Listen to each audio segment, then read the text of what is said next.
हिंदू धर्म में भगवान शिव को समर्पित सावन का महीना शुरू हो गया है और साथ ही पवित्र कांवड़ यात्रा भी शुरू हो गई है।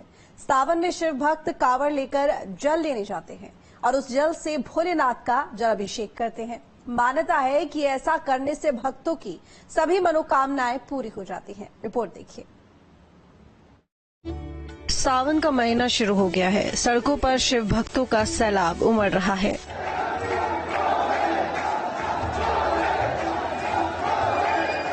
शिवालयों में बड़ी संख्या में लोग जलाभिषेक के लिए पहुंच रहे हैं और बम बम भोले की गूंज है।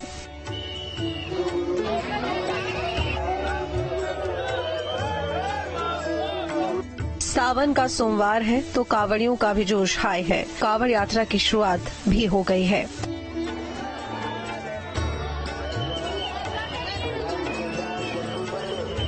देवों के देव देवादिदेव का पावन पर्व सावन शुरू होते ही कांवड़ यात्रा की भी शुरुआत हो गई है। इस यात्रा को जल यात्रा भी कहा जाता है, क्योंकि कांवड़ यात्रा के दौरान भक्त कांवड़ में गंगा जल भरकर अलग अलग शिवालयों में शिवजी का अभिषेक करते हैं। ऐसा कहा जाता है कि जो इस यात्रा में शामिल होने से भक्तों की सभी इच्छाएं पूर्ण होती हैं। इसके साथ ही उन्हें भोलेनाथ का आशीर्वाद प्राप्त होता है। सावन में भगवान शिव के जलाभिषेक के लिए शिवरात्रि का दिन सबसे शुभ माना जाता है। इस साल सावन की शिवरात्रि 2 अगस्त 2024 को पड़ रही है, यानी 2 अगस्त का दिन शुक्रवार को भगवान शिव का जलाभिषेक किया जाएगा। मान्यता है कि इस दिन भगवान शिव का जलाभिषेक करने से भोलेनाथ प्रसन्न होते हैं और लोगों की मनोकामनाएं पूरी होने के लिए उनको आशीर्वाद देते हैं।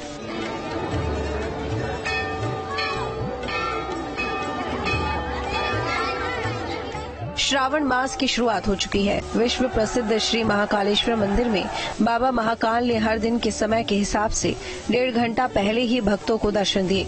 यहाँ सबसे पहले ही वीरभद्र की आज्ञा लेकर चांदी के गेट खोले गए और उसके बाद बाबा महाकाल की विशेष पूजा और भस्म आरती भी की गई।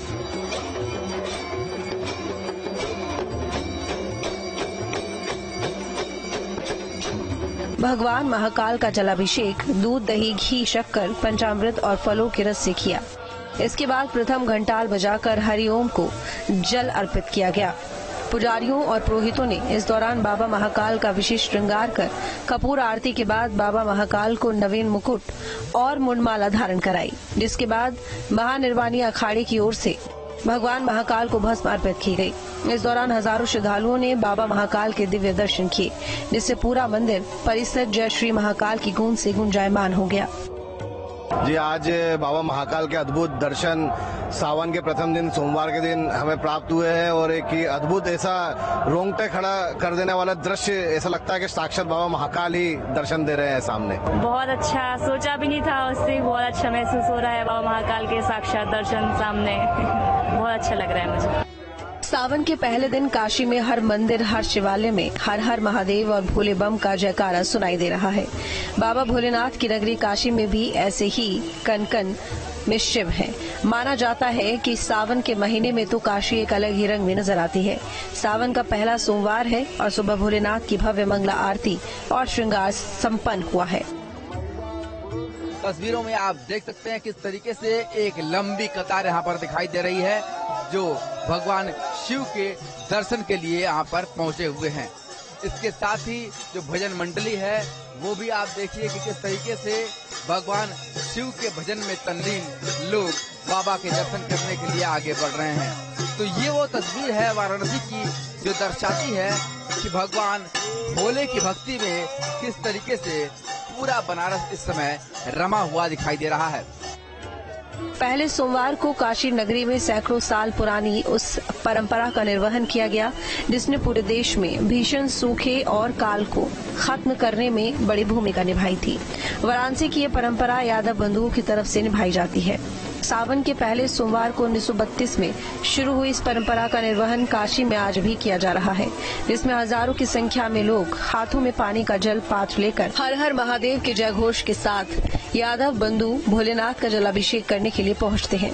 ये अद्भुत दृश्य वाराणसी की सड़कों पर दिखाई दिया, जिसे देखकर हर कोई मंत्रमुग्ध था।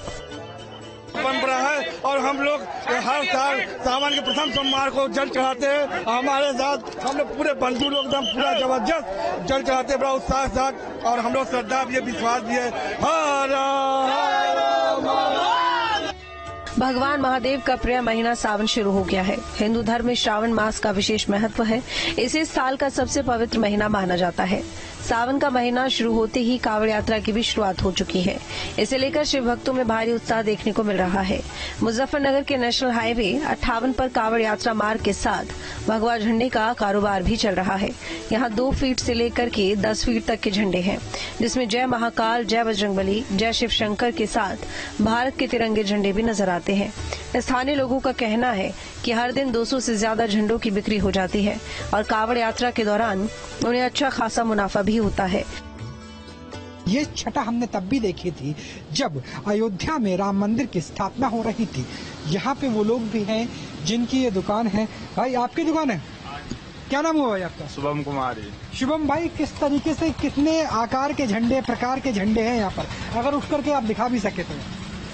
झंडे तो हमारे पास 8 से 9 तरीके के। अच्छा, कौन से ज्यादा बिक रहे हैं इस बार? ये तो महादेव शिव जी के ही झंडे बिकते हैं सबसे। कितने फुट के हैं भाई? है जी, कितने फुट के हैं?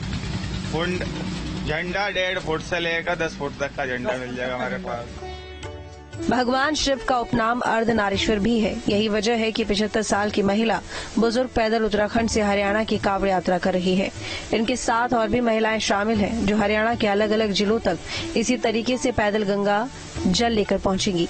इनका कहना है कि वो पहले भी 10 से लेकर 15 बार कांवड़ यात्रा शुरू कर चुकी हैं। उनके साथ शिव हैं और वो खुद को शक्ति का महिला स्वरूप मानती हैं। कांवड़ लेकर महिलाएं भी उसी रंगत के साथ चल रही है। माता जी, क्या नाम हुआ आपका? कहाँ के रहने वाले? कहाँ के रहने वाले हैं? होडल के। होडल के? कौन सा जिला पड़ा? जिला पलवल। पलवल के? तो हरियाणा तक ऐसे ही जाएंगे? हाँ जी, हाँ जी। पैदल पैदल चल रहे हैं? हाँ जी, ऐसे ही जाएंगे। थकान नहीं होती? नहीं होती, बिल्कुल भी नहीं। बिल्कुल नहीं। तो भोले की शक्ति यहाँ पर है, थकान नहीं होती। आप भी पलवल के रहने वाले हैं? सोने के। हाँ जी, सोने। सोना के रहने वाले हैं। तो सोना तक भी ऐसे ही जाएंगे आप? हर साल लेकर आते हैं क्या? हाँ। हरिद्वार से गाजियाबाद के मोती नगर तक ये दोनों भाई कांवड़ लेकर जाएंगे, जिसका वजन करीब 100 किलोग्राम है। हालांकि इन दोनों भाइयों की हाइट में कुछ अंतर है, लेकिन दोनों की जुगलबंदी ऐसी है कि पैदल ही कांवड़ यात्रा को पूरा करेंगे। जोड़े कांवड़ का भी बहुत ज्यादा प्रचलन इस बार है। भाई, कितने किलो की कांवड़ आप दोनों? टोटल जी 81 लीटर वजन, और वजन टोटल आएगा 1 कुंटल के आसपास। 1 कुंटल का? हाँ जी। भाई, कहाँ से? मोदी नगर। हाँ, ग्राम फफराना। तो दोनों क्या भाई हो आप दोनों? हाँ, दोनों भाई हैं। दोनों भाई हो। भाई, कितनी बार ऐसे ले जा चुके हो? मतलब 2 कावड़ पहले ले गए थे, अब ये मतलब एक साथ दोनों ले जा रहे हैं। ये तीसरी कावड़ है हमारी। तो 80 किलो का वजन आपके साथ? हाँ, 81 टोटल वजन है। 81 लीटर जल है। जल है, यानी लगभग 100 किलो के आसपास का वजन है। हाँ जी, हाँ जी। भाई, थकान नहीं होती? कैसे दोनों मिलकर? एक कावड़ तो हमारी वहाँ भी रखी है अभी मंगलोर, वो लेके आनी है दोबारा जाके। अच्छा, दोबारा जाओगे? वो भाई की है, दूसरे वाले की। मान्यताओं के अनुसार अगर सावन के महीने में कांवड़ में गंगा जल लाकर महादेव को अर्पित किया जाए तो सभी मनोकामना पूरी होती है। यही वजह है कि उत्तर भारत में कांवड़ यात्रा का काफी महत्व है। इस यात्रा में शिव भक्त गंगा जल लाकर भगवान शिव शंकर को अर्पित करते हैं। बड़ी बात यह है कि गंगा नदी चाहे कितनी भी दूर हो, शिव भक्त ये पूरी यात्रा पैदल ही तय करते हैं। Team news state. फिलहाल बुलेटिन में इतना ही। देखते रहिए न्यूज स्टेट।